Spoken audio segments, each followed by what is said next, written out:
कृष्णा। आज हमारे साथ एक खास गेस्ट हैं, मेरे हस्बैंड मिस्टर प्रताप सिंह। मुझसे अक्सर लोग डिस्कशन में बातों में बोलते हैं कि बड़ा कंफ्यूजन होता है, लोगों को बहुत सिंपैथी होती है महाभारत के एक महान योद्धा से जिनका नाम कर्ण था। तो आइए आज प्रताप जी जो है उनसे समझते हैं कि अर्जुन और कर्ण के बीच में जो समीकरण था उसमें क्या वाकई में कर्ण सिंपैथी के लायक थे? क्या वाकई में जो भी कुछ उनके साथ हुआ वो गलत हुआ और नहीं होना चाहिए था? उनकी माता ने उन्हें त्यागा, उन्हें पता नहीं क्या क्या नामों से संबोधित करके उन आउटकास्ट किया गया। तो चलिए आइए प्रताप जी से समझते हैं। प्रताप जी, आपके क्या व्यूज हैं इस चीज पे कि क्या कर्ण के साथ जो भी कुछ हुआ वो सही हुआ या गलत हुआ? देखिए, पहली चीज़ तो ये जानना सबके लिए बहुत ज़रूरी है कि कर्ण थे कौन और उनके साथ ही ऐसा क्यों हुआ, किसी और के साथ ऐसा क्यों नहीं हुआ। देखिए, कर्ण जो थे पहले इससे पूर्व जन्म में उनके जाइए तो कर्ण एक दंभोज नाम के एक राक्षस हुआ करते थे, जिनमें और बहुत बलशाली राजा थे वो। अच्छा जी। तो वो उनका एक सबसे उनके अंदर एक जिज्ञासा थी, एक इच्छा थी, बहुत तीव्र और बहुत प्रबल इच्छा थी कि वो कोई भी शक्तिशाली व्यक्ति होता था उससे युद्ध करके उसे पराजित करना चाहते थे। तो एक बार उन्होंने ये प्रारब्ध शुरू किया अपना लड़ाई का कि मैं लड़ूंगा, हर उस व्यक्ति से लड़ूंगा जो मुझसे ज़्यादा शक्तिशाली है, धरती पे मैं ही एक सबसे शक्तिशाली रहूंगा। तो उस जन्म में इन्होंने अपनी लड़ाई शुरू करी। ये जहाँ जाते हर किसी को चैलेंज करते, उससे लड़ते, उसको हराते और मतलब स्ट्रांग होते चले गए। फिर इनको किसी ने बताया कि जो है आप अभी भी बहुत शक्तिशाली नहीं हैं, आपसे भी ज़्यादा शक्तिशाली हैं और वो दो तपस्वी हैं जो कि तपस्या कर रहे हैं। तो इन्होंने कहा अच्छा। तो उन दो तपस्वियों का नाम था नर और नारायण। अच्छा। तो मैं आपको यहाँ फिर से ले जाता हूँ महाभारत में। कर्ण जो कि दंभोग थे, नर जो थे वो अर्जुन थे। अच्छा। महाभारत के काल में।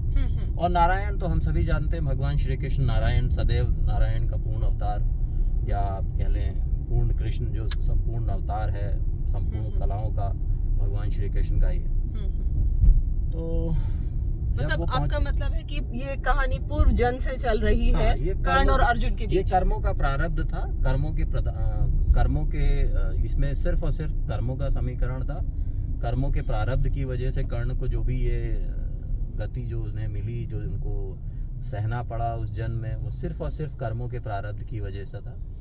उसके बाद चूंकि ये कर्ण जो थे वो सूर्य देव के बहुत बड़े भक्त थे और उससे पूर्व जन्म में जब दंभोग थे तब भी वो सूर्य देव के बहुत बड़े भक्त थे। तो सूर्य देव ने प्रसन्न होकर इन्हें 1000 सहस्त्र कवच दिए थे दंभोग को, और वो कवच सिर्फ वही व्यक्ति तोड़ सकता था जिसने 1000 वर्षों तक जटिल तपस्या की हो, उग्र तपस्या, उग्र साधना। तो जब ये लड़ाई करने के लिए उस जन्म में ये गए नर नारायण से लड़ाई करने के लिए, तो उन्होंने देखा कि दो बड़े अति जीर्ण शीर्ण से, सुंदर से, सुकुमार जैसे दिखने वाले बालक तपस्या में लीन हैं। तो इन्होंने कहा ये मेरा क्या करेंगे, और अपनी पूर्ण सेना के साथ गए। तो इन्होंने उठ के सबसे पहले इन्होंने आक्रमण किया। तो जब आक्रमण किया तो इन्होंने पहले तो ऋषियों ने इनका कोई भी वो नहीं दिया, इनके ऊपर ध्यान नहीं दिया।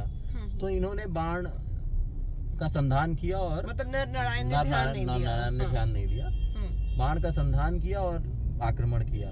तब नर ने सिर्फ और सिर्फ जमीन पे पड़े हुए कुछ सरकंडों से अपनी धनुर्विद्या का प्रदर्शन किया और उन्होंने इनको जो है, इनकी पूरी सेना को सरकंडों से बने हुए तीरों से भेद के बींद के रख दिया, तो जिससे ये बड़े आहत और घायल हो गए। तो वहां इनकी ये जो इच्छा थी कि मैं बहुत बड़ा धनुर्धर हूँ वो भी आहत हुई, प्लस मैं बहुत शक्तिशाली हूँ वो भी आहत हुई।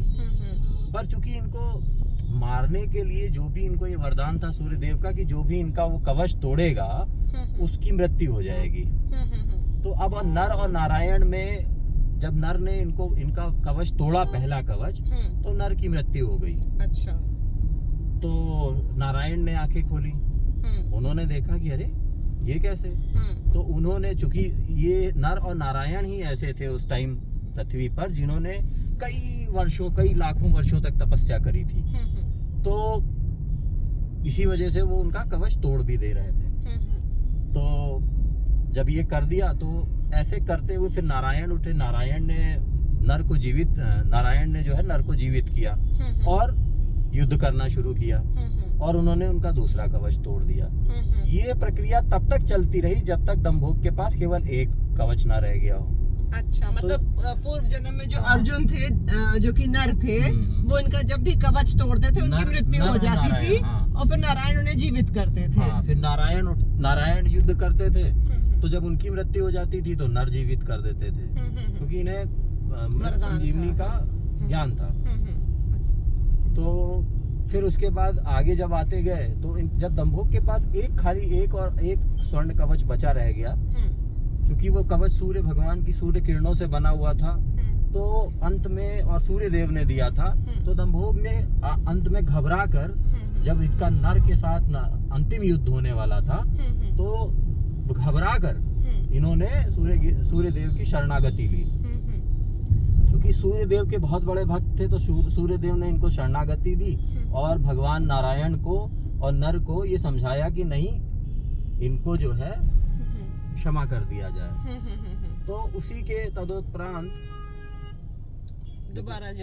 दोबारा इनका जन्म हुआ।